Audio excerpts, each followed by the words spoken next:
Nous te disons merci pour ta présence en ces lieux. Nous voulons être reconnaissants pour ce que tu es et pour ce que tu vas encore faire ce matin. Au nom de Jésus. Amen. Amen. Alors nous allons recevoir le pasteur stagiaire à la personne de papa.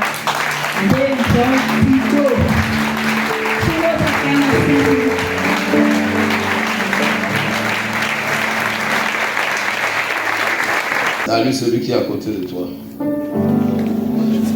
Alléluia. Amen, amen.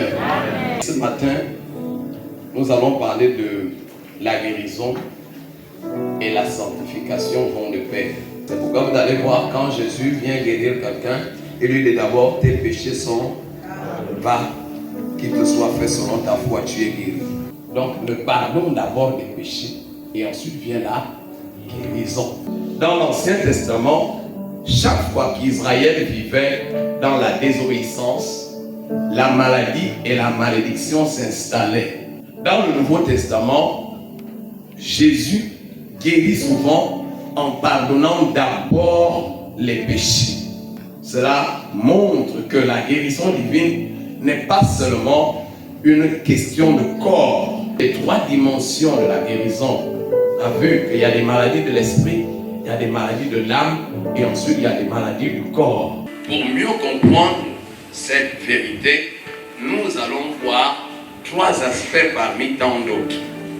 Le premier aspect, c'est que la guérison divine est liée à l'obéissance et à la sainteté.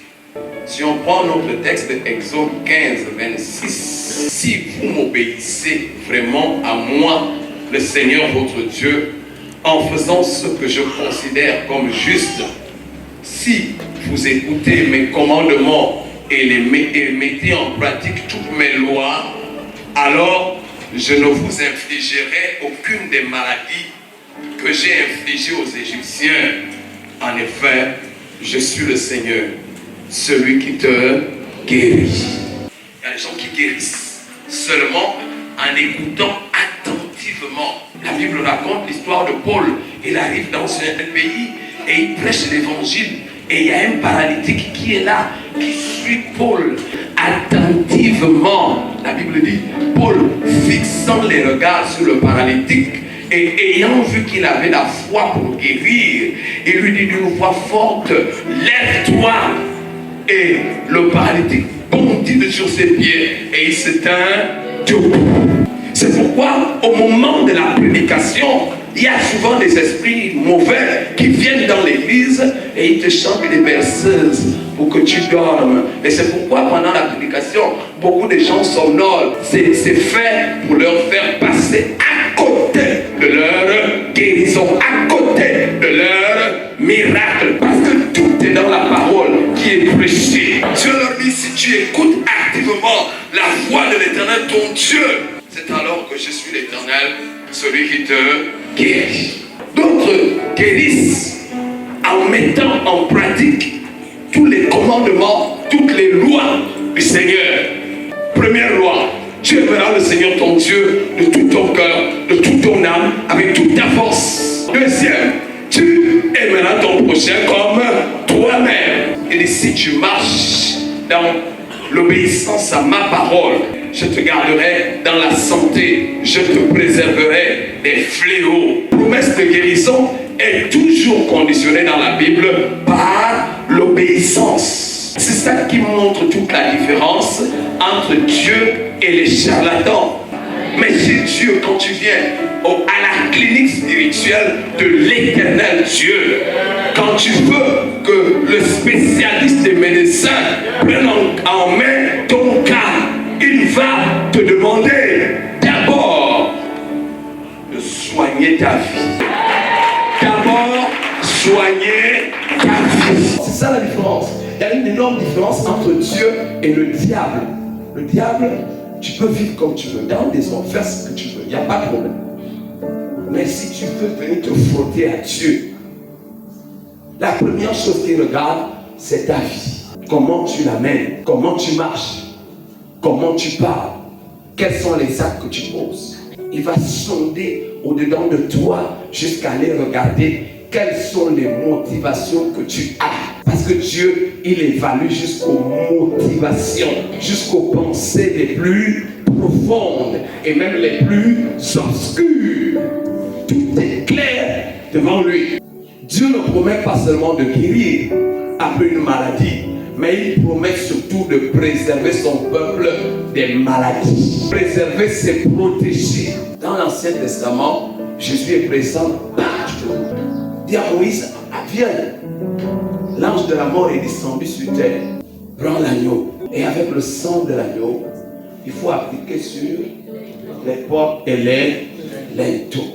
Quand le destructeur va arriver, il va se balader dans toutes les maisons qui sont en Égypte. Mais dès qu'il verra le sang de l'agneau sur une maison, il passera au-dessus. Cette image me rappelle une seule chose, c'est qu'il existe quelqu'un, l'agneau immolé. Jésus de Nazareth. Quand il est présent dans une maison, la destruction passe au-dessus. Mais j'ai lu la Bible. La Bible m'a dit que le destructeur est descendu. Donc, si tu ne fais pas attention, sache que le destructeur est sur terre. Et il continue à faire son travail. Bien aimé, la désobéissance à la parole de Dieu ouvre la porte à la maladie dans ta vie. Mais par contre, l'obéissance et la sanctification protègent ta santé. Dieu est le médecin préventif avant d'être le médecin curatif. C'est pourquoi il faut que tu marches dès ce jour dans l'intégrité, dans l'obéissance quotidienne. Au lycée, au marché, au travail, dans le taxi, tu dois être obéissant. Conseil gratuit que je te donne aujourd'hui. Il va y avoir l'enlèvement. L'église va être enlevée. Et d'autres vont rester sur terre. Et quand ils vont rester sur terre, les anges plus puissants que le destructeur de l'Égypte vont être relâchés.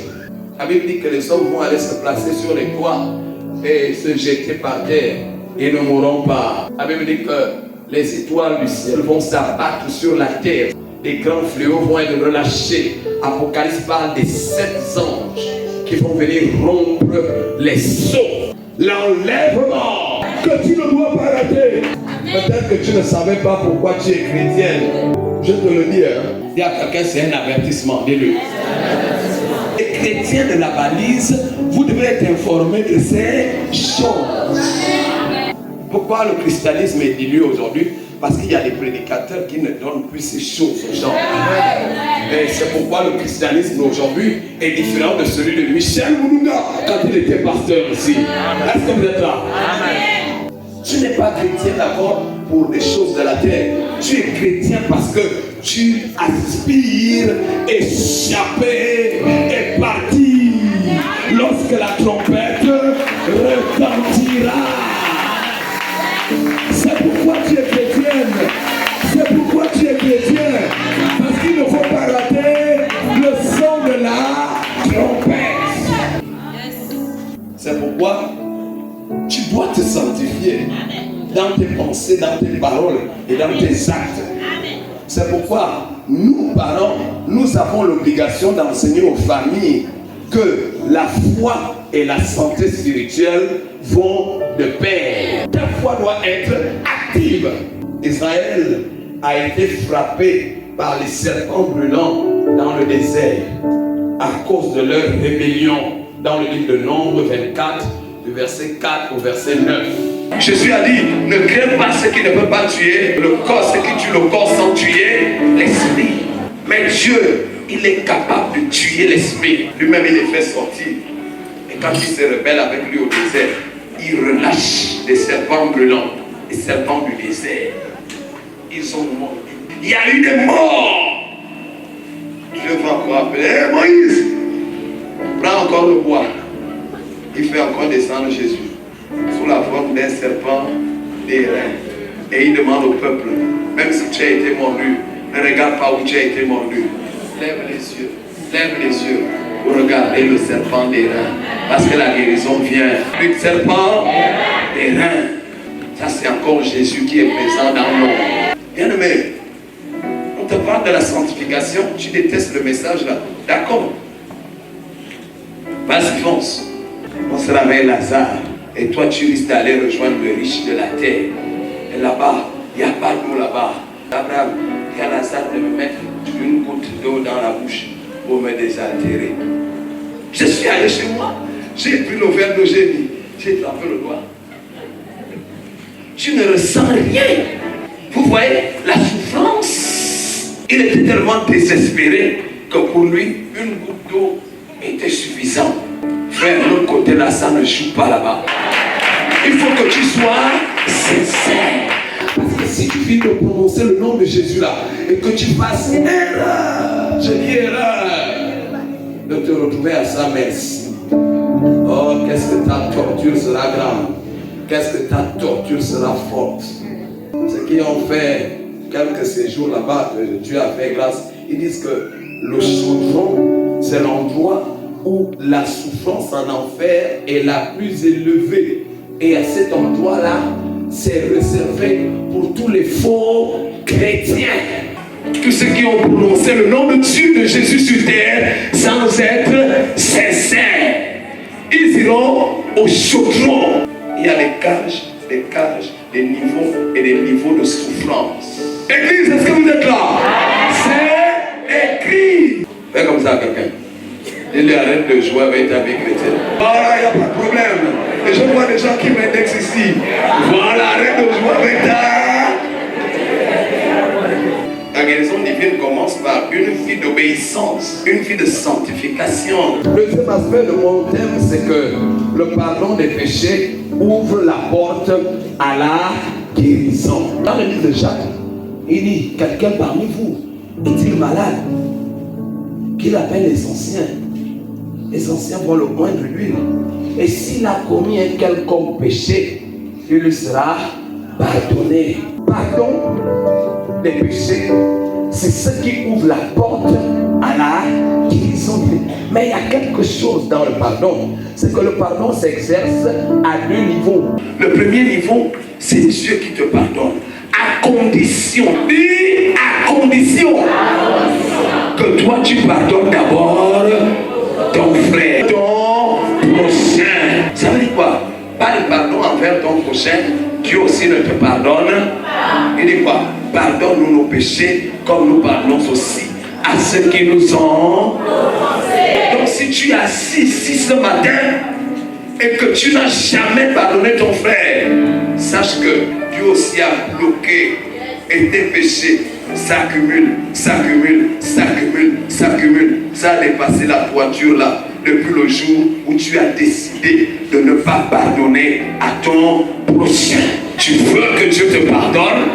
Pardonne ton frère. Tu veux que Dieu te pardonne? Pardonne ta soeur. Tu veux que Dieu te pardonne? Pardonne ton prochain.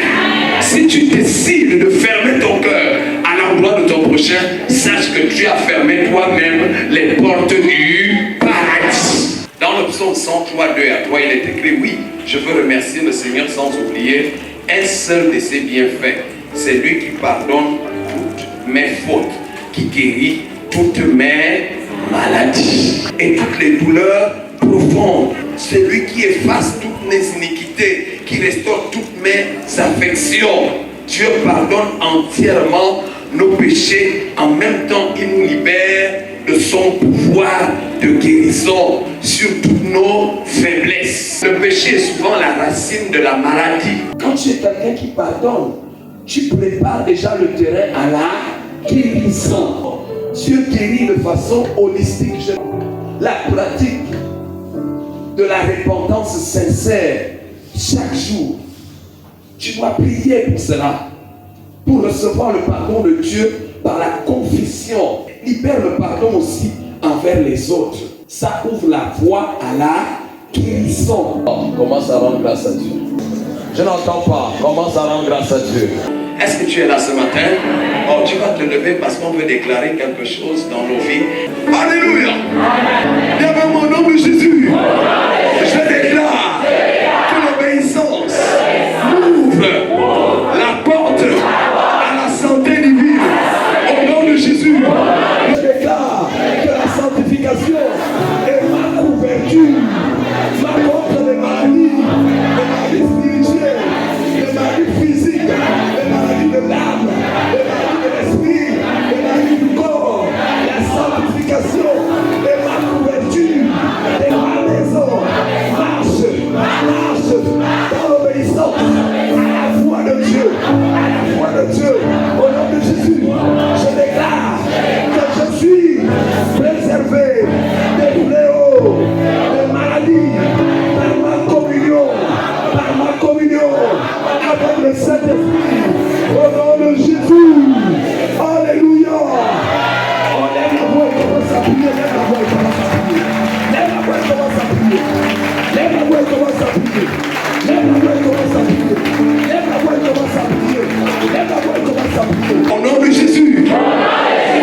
que je marche dans la victoire de Golgotha.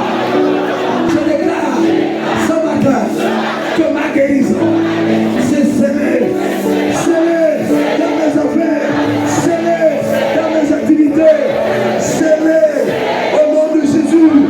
Viens, lève ta voix et prie par le sang de Jésus. C'est scellé, le feu qui a été allumé, le réveil qui est venu, le feu qui est allumé, c'est scellé, ici à la valise, la guérison, scellé, ici à la valise, au nom de Jésus, le Fils, scellé, les bénédictions, scellé,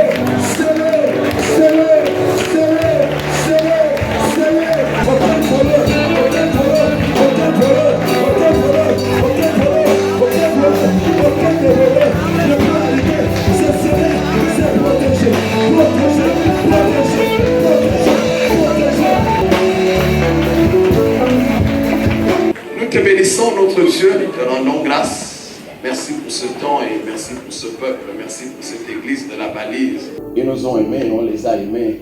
Et tu as dit ainsi, si on reconnaîtra que vous êtes mes disciples, si vous vous aimez les uns les autres. Nous avons retrouvé des frères et des sœurs, des pères et des mères. Et nous croyons, Seigneur, que ce n'est pas la première ou la dernière rencontre. Que le feu qu'ils ont reçu ne s'éteigne jamais. Amen. Que la guérison qu'ils ont reçue ne soit pas ôtée. Amen. Seigneur, pour cela, je les plonge dans le sang de Jésus. Et je les recommande sous la protection divine. Oui, que le bonheur et la grâce les accompagnent tous les jours de leur vie. Au nom puissant de Jésus, je les bénis richement. Alléluia. Au nom de Jésus.